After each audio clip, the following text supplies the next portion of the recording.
Seguimos en esta tertulia parte 2, como decíamos. Bueno, vamos ahora con un tema internacional. El gobierno de Jair Bolsonaro confirmó finalmente en la noche de ayer que Brasil albergará la Copa América 2021 en medio de los temores a una tercera ola de la pandemia en el segundo país con más muertos y una posible batalla jurídica en contra del torneo. Confirmada la Copa América en Brasil, venció la coherencia, quien es sede de partidos de Libertadores, Sudamericana, sin hablar de los campeonatos estatales y el brasileño, no podría darle la espalda a un campeonato tradicional como este, anunció en Twitter el ministro de la Casa Civil, Luis Eduardo Ramos. Poco antes, en un acto en el Ministerio de Salud, Bolsonaro dijo que todo indica que Brasil será la sede de la Copa América que se disputará sin público entre el 13 de junio y el 10 de julio.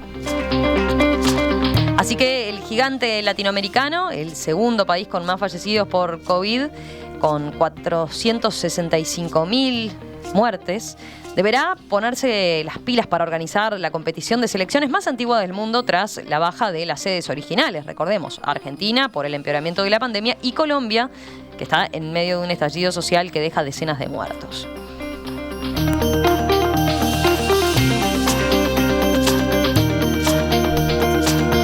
Bueno, para este tema decíamos que nos había quedado pendiente en la tertulia. Tenemos, como hoy más temprano, a Teresa Herrera, a Leonardo Costa y a Gabriel Budiño. Y sumamos a nuestro corresponsal en Brasil, Marcelo Silva de Souza, a quienes ustedes escuchan habitualmente allí sobre las 7:30, 8 menos cuarto de la mañana. Así que lo empiezo saludando a él como invitado. Marcelo, ¿cómo estás? Buen día. ¿Qué tal, Romina? Muy buenos días a todos los oyentes. Bueno, quizás convenga empezar contigo, ¿no? Para tener un poco la punta local de este tema, la pata local de este tema. Yo decía, el presidente brasileño Bolsonaro confirmó esto, que Brasil será la inesperada sede de la Copa América, pese a la advertencia de que el país podría estar ahora mismo a las puertas de una tercera ola de COVID-19. Para entrar en el tema, ¿cuál es la situación sanitaria exactamente por estas horas? Sí, Romina, bueno, finalmente la Conmebol encontró en Bolsonaro al socio perfecto donde poder llevar el campeonato en un país que tiene una situación que no es menos complicada que la de Colombia y la de Argentina, sedes originales del torneo que terminaron bajándose, porque aquí en Brasil estamos viviendo en las últimas semanas una meseta en la curva epidemiológica con alrededor de 1.900 muertos todos los días, alrededor de 61.000 casos, y lo más preocupante es que expertos en salud han comenzado a alertar en los últimos días que el país puede estar en las puertas de una tercera ola de COVID que podría manifestarse en las próximas semanas. Y en esto hay un dato que es clave: la Copa América está prevista para iniciar en la segunda semana de junio. Justo en esa misma semana las autoridades de San Pablo, que es el estado más grande del país, con más de 40 millones de personas, esperan el pico máximo de internaciones, una situación que puede llevar al sistema de salud brasileño a una situación de estrés y tener nuevamente una película que aquí ya vivimos en 2020 y a comienzos de este año: pacientes que están enfermos, que necesitan una cama con cuidados intensivos y no pueden acceder a ella. Así que la decisión del presidente brasileño, junto con la Confederación Brasileña de Fútbol, ha generado una situación, una ola de críticas, tanto de expertos en salud como también de la clase política. Marcelo, por ahora están confirmadas 4 sedes, ¿verdad? Y donde ahí, en justamente la definición de esas 4 sedes, la política resultó determinante, ¿verdad? Sí, si algo ha marcado la organización tumultuada de esta Copa América ha sido la improvisación. A esta hora conocemos 4 sedes, 4 ciudades, pero todavía no se conoce la tabla de partidos, el fixture. Y bien decías, Romina, la política fue determinante porque por más voluntad del presidente brasileño de celebrar el torneo, lo que necesitaba el gobierno brasileño, la Conmebol y la CBF, era el visto bueno de los jefes estaduales, porque aquí hubo un fallo en el medio de la pandemia de la Corte Suprema que determinó que son ellos, los gobernadores, quienes tienen la potestad de decir qué actividades pueden funcionar y cuáles no. Y el lunes temprano, cuando se conoció la decisión de la Conmebol, el anuncio que luego fue puesto en duda por el gobierno brasileño de que la Copa América sería disputada en Brasil, hubo varios gobernadores que salieron a decir, no, en mi jurisdicción no se juega, no voy a aceptar partidos, incluso si es sin público. Con lo cual, en estas 4 sedes que acabaron depurándose, no es casualidad que todos esos distritos donde se van a disputar partidos están gobernados por jefes aliados o encolumnados con el Palacio del Planalto donde despacha Bolsonaro. Ujú. Ahí un primer apunte por el lado político. Antes de seguir por ese lado, te iba a preguntar, decías, el fixture obviamente no se conoce todavía. ¿Y qué podemos decir en cuanto a los protocolos? O sea, está claro que se va a jugar sin público. De todas formas, el movimiento que esto va a implicar es importante, ¿no? Estamos hablando de delegaciones de 10 países que tienen que llevar un máximo o más o menos de 65, 70 personas, ¿no? Cada delegación. Vos sabés, Romina, que es otro punto que todavía tiene alguna zona gris, porque el lunes por la noche el ministro jefe de la Casa Civil había puesto 3 requisitos para que el torneo pudiera hacerse en Brasil. Había hablado justamente de delegaciones con un máximo de 65 personas, de que todas las delegaciones deberían llegar vacunadas, algo que aún así era un poco extraño porque no dan los días para que reciban las 2 dosis, ni siquiera si estuviéramos hablando de una vacuna monodosis, porque el torneo va a empezar en 12 Claro. días, y había puesto también como requisito que no habría público, algo que fue ratificado ayer. Sin embargo, Bolsonaro dijo ayer que la Copa América va a contar con los mismos protocolos que los partidos de eliminatorias para la Copa del Mundo y la Copa Libertadores, que no plantea justamente que los equipos tienen que estar vacunados, con lo cual todavía tampoco conocemos la letra chica, el detalle de si realmente todas las selecciones tendrán que pasar por una vacunación, al menos con una de las 2 dosis. Ujú. O sea, todo eso está por verse. Y incluso después el protocolo más fino de qué medidas se van a seguir durante el torneo mismo, ¿no?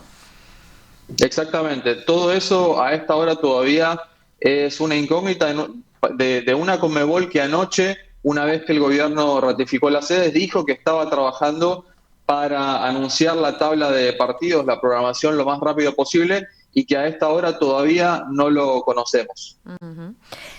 Marcelo, para ir cerrando con este primer abordaje tuyo desde ahí, ¿qué más podemos decir de las repercusiones a nivel político? En el Senado, por lo pronto, hubo indignación, ¿no? En diputados también, por un poco por el contraste entre la agilidad de Bolsonaro para confirmar el torneo y la lentitud, por otro lado, para gestionar la pandemia como tal, ¿no? Sí, exactamente, Romina, porque los oyentes tienen que saber que por estos días se está tramitando en el Senado está trabajando una comisión que investiga justamente las omisiones del gobierno federal en la crisis sanitaria que ya causó más de 462.000 muertos. Y justamente este tema resonó fuertemente en Brasil y en el Congreso. Hubo indignación de varios diputados que decían, bueno, si Bolsonaro hubiese tenido tanta celeridad para cerrar los contratos por la compra de vacunas, tal vez Brasil podría recibir hoy en condiciones normales y aptas el torneo, pero claro, la velocidad que se vio para responder en horas a la Conmebol que sí, que quería recibir el torneo, no fue la misma que tuvo en la compra de vacunas. Y hubo un mensaje que llamó mucho la atención y fue del senador Renan Calheiros, que es justamente el senador que conduce la investigación en el Senado, que hizo un llamado público, le habló al crack brasileño Neymar y le dijo, Neymar, usted tiene que interceder, por favor, porque el campeonato que necesitamos ganar hoy es el de las vacunas y no este campeonato de la muerte en un contexto bastante particular, bastante complejo, que pese a ello nada va a cambiar por estas horas que Brasil acabe convirtiéndose en tal vez la sede más inesperada para esta Copa América 2021. ¿Neymar dijo algo ya? Silencio absoluto, tanto de Neymar como de la selección brasileña, que tenía previsto dar 2 conferencias de prensa el lunes y ayer martes y que sugestivamente fueron canceladas. Ujú.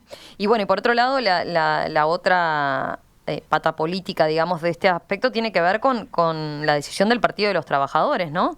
El expresidente Luis Ignacio Lula da Silva pidió al Supremo Tribunal Federal que emita una medida cautelar que suspenda las gestiones para llevar a cabo el torneo. ¿Qué chances hay de que esto prospere? Sí, este pedido que manifestó Lula fue hecho formal por Alexandre Padilla, que es un diputado federal del Partido de los Trabajadores, que también pasó por el Ministerio de Salud durante el gobierno de Dilma Rousseff. Las posibilidades son bastante pocas porque este pedido cayó en las manos de dos jueces de los que no se considera ferreños opositores al gobierno, sino que suelen acompañar las iniciativas del gobierno federal en la Corte. Y además, por lo que comentábamos antes, la Corte Suprema ha dicho en 2020 que cada gobernador puede decidir lo que sucede dentro de su jurisdicción. Tendría que dar lugar a un pedido excepcional que anule esto que la misma Corte decidió el año pasado. Por eso, Romina, y les contamos a los oyentes que las sedes electas para disputar el torneo acaban siendo en lugares alineados políticamente con el presidente Bolsonaro. Bueno, los contertulios estaban muy entusiasmados, creo, con este tema. Tenían ganas de hablar de esto hoy más temprano y ayer cuando discutíamos sobre la agenda, ¿no? Gabriel, ¿empezamos contigo? Sí, a ver, la primera gran reflexión que me da esto es cómo las estructuras del fútbol internacional tienen ese nivel de poder, ¿no? De que es como supranacional. Cuando hablamos de globalización y hablamos de quizás el fin del Estado-nación como concepto en un mundo hiperglobalizado, hiperconectado, nos encontramos con estos centros de poder que son capaces de pasarle por arriba otro tipo de decisiones, ¿no? De cambiar indistintamente de país, de omitir cuáles son las opiniones de los protagonistas de esto, que son los jugadores, los cuerpos técnicos, los árbitros. Son voces que realmente no son escuchadas y que son duramente sancionadas cuando expresan algún tipo de opinión disidente, ¿no? Entonces, esa es como la primera reflexión, ¿no? Que el otro día lo comentaba en redes sociales y alguien me decía, bueno, ¿y cuál es la novedad? ¿No? Es decir, ¿qué te asombra de esa es la estructura del fútbol, eso es la Conmebol? Bueno, a mí hay ciertas cosas que me gustan que me sigan asombrando, digamos, ¿no? Que me sigan sorprendiendo de cómo eso le pasa por arriba a todo. Y el segundo aspecto, que quizás después podemos tener tiempo de profundizar, es la decisión también de Uruguay de organizar una final más adelante, ¿no? De estar ya planificando una entrada del fútbol y de ser una de las actividades que no se paran en contexto de pandemia. A ver, yo estoy a favor de que el fútbol no se pare y que en definitiva tratemos de tener este espectáculo en la forma controlada que en general se ha dado en el fútbol profesional.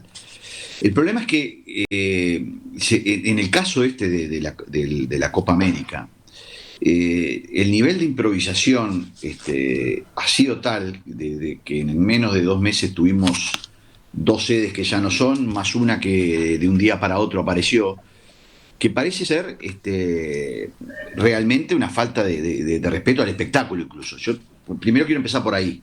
Entonces, llega un momento que uno dice, bueno, si los compromisos que tiene la Conmebol con la televisación son tales, porque ese es el problema, no es por quién va a ganar la Copa América, el tema está en el compromiso con la televisación que tiene la Conmebol y que además no lo puede organizar en otra época que no sea en esta, porque en definitiva si no después empiezan los torneos en Europa y ya no es posible traer los jugadores y el espectáculo está básicamente que esté lo mejor del fútbol de las selecciones que generalmente están en el exterior, que hace que pase esto. Ahora, el tema es realmente, esto es una causa de fuerza mayor, una causa de fuerza mayor que incluso me parece que hasta la propia televisación debiera tomar en cuenta la posibilidad de organizarlo, por decir una cosa, en enero, es decir, en el otro receso del fútbol europeo. Yo creo que el problema está en que probablemente esto no aumente los contagios por el nivel de cantidad de gente que está, estamos hablando de 1.000 personas, no es que sea una gran acumulación de personas que vienen de todos lados. El problema es otro. El problema es nuevamente el mensaje que se está dando de la falta de empatía de alguna manera que la Conmebol está mostrando frente a la situación. Y encuentra, como bien decía Marcelo, un socio ideal, un negacionista de todo esto, como es Bolsonaro. Es decir, es como una alianza perfecta entre alguien que trata de decir yo tengo compromisos y no quiero mirar para el costado y otro que dice a mí me importa todo un pomo, ¿no? Entonces creo que se encontró una alianza perfecta. Ahora, interesantísimo esto que dice Marcelo de las sedes. Yo la verdad que no lo había pensado en esos términos y cómo la política federal de Brasil de alguna manera influye hasta en esto. El nivel de improvisación que tenemos a pocos días de empezar la Copa América es tal que yo no sé si realmente por razones logísticas se puede hacer. Imagínense que las elecciones tienen que contratar un vuelo, tienen que contratar un hotel, un montón de cosas que obviamente hoy los hoteles tienen capacidad ociosa en todas partes, pero hay ciertos grados de seguridad que las cosas requieren. No sé cómo lo van a hacer realmente. Antes de darle paso a Teresa, Marcelo, un apunte nada más. Quería preguntarte a propósito de lo que decía Neco recién. La principal preocupación hoy por hoy ahí en Brasil, ¿cuál es? Que la afluencia de público, de los jugadores, de las delegaciones, complique la situación. ¿Es la señal que se da con esto de, bueno, no nos importa la situación social y sanitaria del país, acá lo que importa es el fútbol? O lo que pueden ser incluso hasta las reuniones y eventos sociales que pueden generarse para ver los partidos y seguir la Copa América. Te diría, Romina, que es un mix de todo eso que acabas de contar. Las reuniones que se pueden dar alrededor de los partidos, gente juntándose en bares a ver la Copa América, el ejemplo que se está dando de que tal vez ya se pasó lo peor de la crisis sanitaria y que no hay que tomar los recaudos, y también algo que no es menor, por más que si uno suma todas las delegaciones, la cantidad de gente total no sea tanta, estamos en un momento en el cual América Latina es uno de los epicentros de la pandemia y por más que se hagan testeos, nada garantiza que jugadores que vengan de otros países y después vuelvan a sus países no sea un lleva y trae de diferentes variantes del virus. Eso es una posibilidad que no puede descartarse ni con los testeos, algo que lo hemos visto, por ejemplo, en la Copa Libertadores, cuando hubo casos de contagios masivos en el plantel de River Plate de Argentina volviendo de Colombia. Y un apunte que me parece también muy interesante es que en esto de que la Copa América, la Conmebol, encontró en Bolsonaro a su socio ideal, será ni más ni menos que una nueva imagen triste en el medio de esta pandemia que ha sido tan difícil para Brasil. Recordemos nada más que en junio del año pasado, en el primer partido que fue la reanudación del fútbol, luego de la primera ola, aquí en Río de Janeiro volvió el fútbol en el estadio Maracaná para un partido del campeonato regional, cuando a metros fuera del estadio, pero dentro del complejo deportivo del Maracaná, todavía estaba construido un hospital de campaña contra el coronavirus y todavía había pacientes dentro de ese hospital de campaña luchando por su vida, con lo cual creo que esa imagen fue la metáfora perfecta de cómo se ha ninguneado la crisis sanitaria y cómo se ha puesto la idea de que el show debe continuar de cualquier manera, algo que lamentablemente volveremos a vivir con esta Copa América, un torneo prestigioso que realmente con tanta improvisación creo que se le acaba bajando el valor. ¿Tere? Sí, yo quisiera referirme a algunos aspectos que tienen que ver con la conformación general de lo que significa el negocio del fútbol, ¿no? El fútbol hace muchísimos años que dejó de ser un deporte para convertirse en un gran negocio. Un negocio internacional, transnacional, donde además a mí siempre me llama mucho la atención el tema de la moderna esclavitud, ¿no? Es decir, yo no voy a negar que los jugadores de fútbol, por supuesto, ganan muchísimo dinero y viven estupendamente bien, pero en el fondo son esclavos. Es decir, son personas que se compran, que se venden, y son personas que ahora alguien pregunta, dice, ¿y los jugadores están diciendo algo? Y yo creo, ¿los jugadores tienen algún espacio para poder decir algo? ¿Los jugadores podrán decir algo y eso no implica represalias para cada uno de ellos, para sus carreras futuras, para todo lo que está en juego alrededor de esto?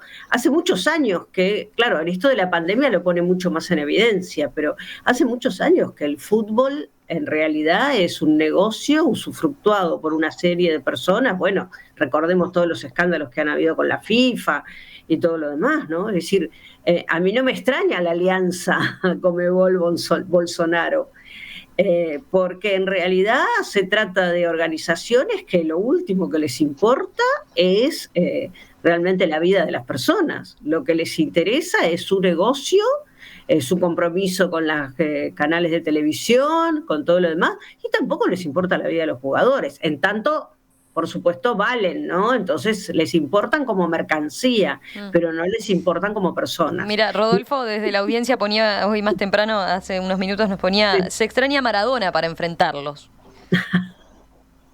El único que los enfrentó fue Chilavert, que públicamente es un personaje bastante pintoresco y a mí por razones carboneras me gusta mucho de él. Fue el único que saltó justamente a pegarle al fútbol argentino. Lo que pasa es que es muy difícil vos ser disidente en este mercado, sobre todo por lo que tú decís, Teresa. Yo dudo que algún jugador pueda poner alguna consigna, eventualmente haciendo un gol, diciendo algo respecto a contravenir esta decisión, porque hay bueno, hay Suárez y Cavani han dicho, ¿no? Han manifestado sí, su sorpresa. pero una cosa es que lo digas en una entrevista y otra cosa es que te puedas manifestar en el momento de la televisación. Son cosas diferentes.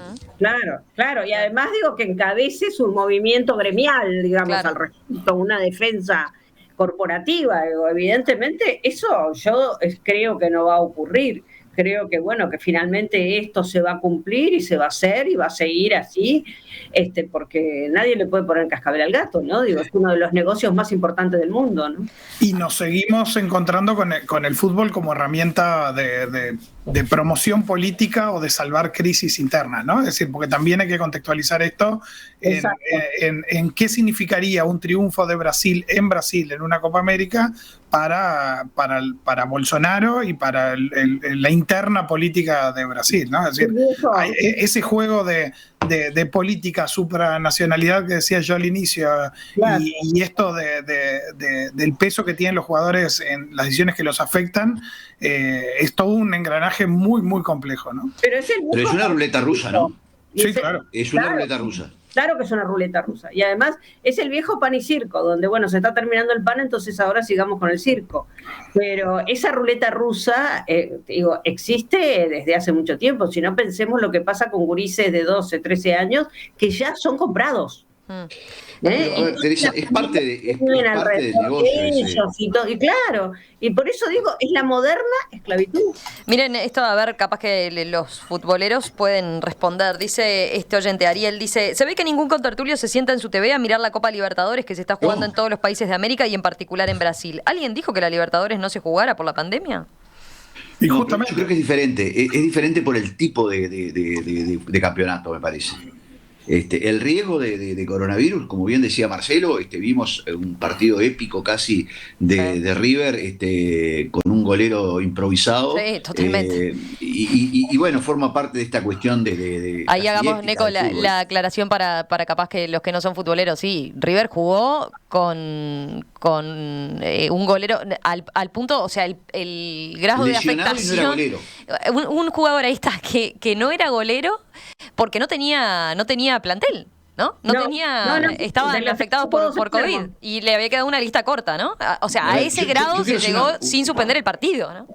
A ver, yo quiero hacer una mención que es la siguiente. Yo estoy a favor de la televisación del espectáculo, porque si a todo esto le quitamos un espectáculo importantísimo y trascendente en la vida de mucha gente como es el fútbol, más que crisis sanitaria vamos a tener una crisis psicológica enorme. Yo padecí psicológicamente la ausencia de fútbol y de carrera de caballo en los primeros 2 meses del año pasado.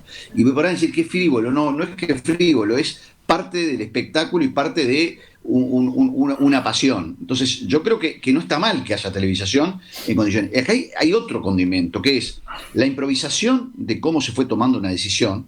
Querían hacer jugar en Colombia esto en el medio de la crisis política y humanitaria de Colombia. Después en Argentina, que se ve que alguien le dijo a Alberto, no sigas con esto porque te puede ir peor. La ministra de Salud Pública fue. Claro, entonces, a mí lo que me impacta no es porque se haga el torneo, es cómo la improvisación, creo que el punto Marcelo decía, y es un ajedrez para ver en qué estado puedo hacer para que no me pare una decisión judicial en un país que es un caos político y judicial como es Brasil. Ustedes saben que justamente lo que apuntaba un oyente, ¿por qué Copa Libertadores sí y Copa América no? Terminó siendo, tal vez con cierta coherencia, un argumento esgrimido por el gobierno brasileño que dijo, bueno, la Copa Libertadores se está haciendo, los partidos de eliminatorias se iban a hacer, entonces, ¿por qué no podemos hacer la Copa América? Claro, cuando uno conversa con expertos sanitaristas te dicen, el problema es que ninguno de esos eventos se debería estar haciendo. La Copa Libertadores, por más que sea en delegaciones pequeñas, uno, si repasa lo que fue el calendario de las últimas semanas, eran viajes al exterior todas las semanas, un viaje por semana, algo realmente muy riesgoso en un contexto donde los casos están altos en la mayoría de nuestros países de la región. Y la discrecionalidad de por qué hay fronteras cerradas para algunas cosas y fronteras abiertas para otras, por qué el espectáculo del fútbol es un espectáculo que se puede hacer y otro tipo de expresiones culturales no. Entonces, son señales, son actitudes y que demuestran por atrás ese desequilibrio que tenemos con algunos centros de poder a nivel global. Sin duda, es un tema de poder. Desde la audiencia, Jorge, por ejemplo, dice, es absolutamente lógico el argumento de Brasil. Brasil es el país ideal, ya que es el más abierto. 700 personas en 200 millones, plantea él. Hay algunos que están, sí, con esa posición. Digo, para complejizar un poco esta discusión, ¿no? Sí. Pero a mí me parece que va más allá de las cifras en sí mismas. A mí me parece que lo que es el paquete completo, ¿no? Es decir, el tema de cómo lo económico, el negocio y todo lo demás está por encima de cualquier otra cosa. Y como remarcaba recién Marcelo, como hay hijos y entenados, ¿no? Perdón, Gabriel, como marcaba Gabriel recién, que hay hijos entenados, porque por un lado se puede hacer el fútbol, pero por otro lado los artistas, los músicos, los actores, las actrices, todo lo demás, digo, no puede haber ningún otro tipo de espectáculo. Entonces, en realidad eso demuestra que no es un espectáculo, es un negocio. Y lo que está bien, Teresa, son intereses económicos. Pero mirá qué desafío interesante que hay para los músicos y todo. Yo creo que este mundo que nos tocó vivir, de hecho estamos haciendo una tertulia de esta forma que hace que yo llegue en tiempo y forma al inicio, de otra forma capaz que no lo lograría, pero como también el espectáculo... Sobre todo a las 8:30, Neco, ¿no? Claro, por eso. Cómo de pronto el teatro, la música, etcétera, no lograron armar este negocio de la televisación, quizá porque siempre fue pensado presencial. Y yo creo que el tema de la televisación y la difusión en medios alternativos de los espectáculos es quizá lo que el fútbol se adelantó muchísimos años antes. La creación de ESPN, de Fox en su momento, de Gol en otro momento, hizo que todo el mundo supiera que este era el negocio. El negocio no era ir a la cancha más allá de la pasión y lo que uno extraña ir a una cancha. El negocio era la televisación. Y miren una cosa micro como la uruguaya. El campeonato de la B hoy en Uruguay va a ser una cosa interesantísima gracias a la televisación y gracias a la competencia relativamente importante en los términos uruguayos que va a haber.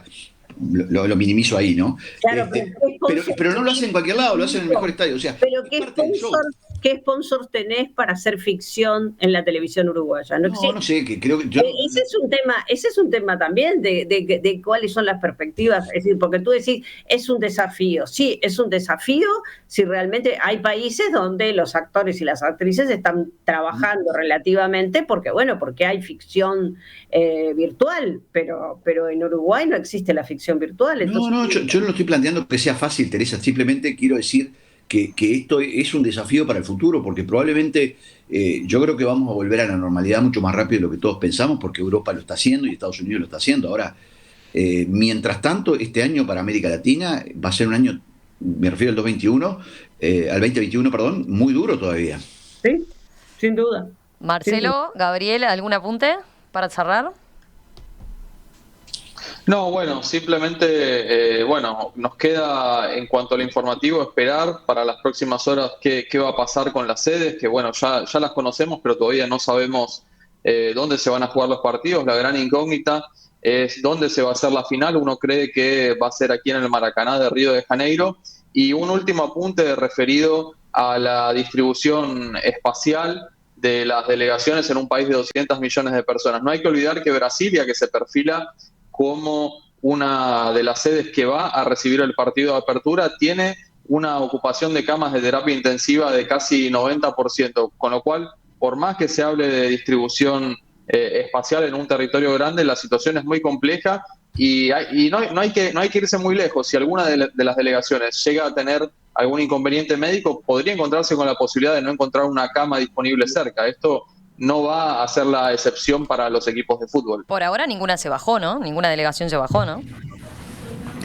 No, Por ahora todas no creo que puedan, además, no puedan, Romina, bajarse. No. Sí, Quedarían deshabilitados, las sanciones que pueda tener incluso de cara al Mundial de Qatar pueden ser tremendas. O sea, yo creo que eso no va a ocurrir. Pasó con Nacional jugando en Colombia, ¿no? De cualquier sí, intento de amague, ¿no? Suspensión, le salía carísimo.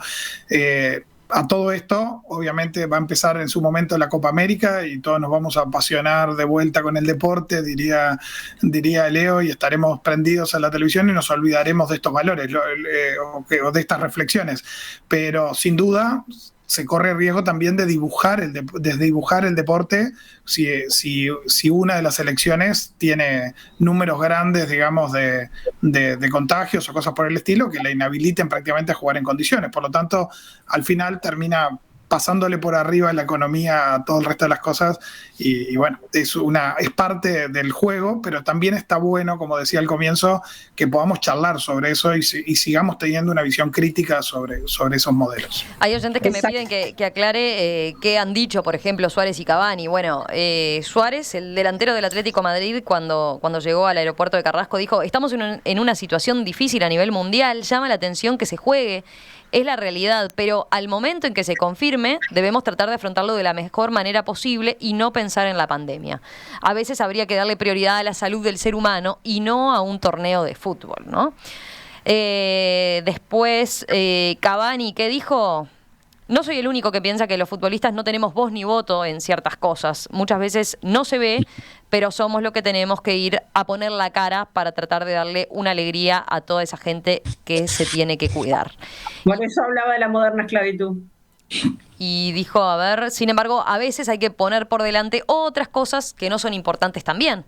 No nos olvidemos que es una pandemia y esto es una cadena. Empieza por una cosa y luego se va haciendo más grande. Pero acá estoy poniendo el pecho como futbolista, así que como otra gente que tiene que salir a trabajar todos los días, agregó, en este caso, Cavani.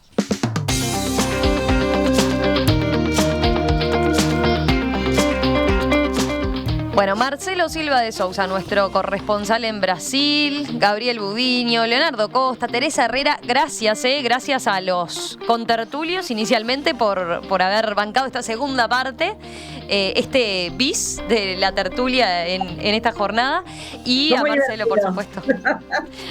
¿Te gustó ese entreacto, digamos? A mí me pareció. No está mal, además, ¿no? como dice Leonardo, lo podemos hacer porque estamos en la virtualidad, si no sería prácticamente imposible, ¿no? Bueno, gracias a los cuatro. Marcelo, un abrazo, te volvemos a escuchar mañana, ¿no? Mañana a las 7:30, 8 menos cuarto. Abrazo grande y a cuidarse mucho.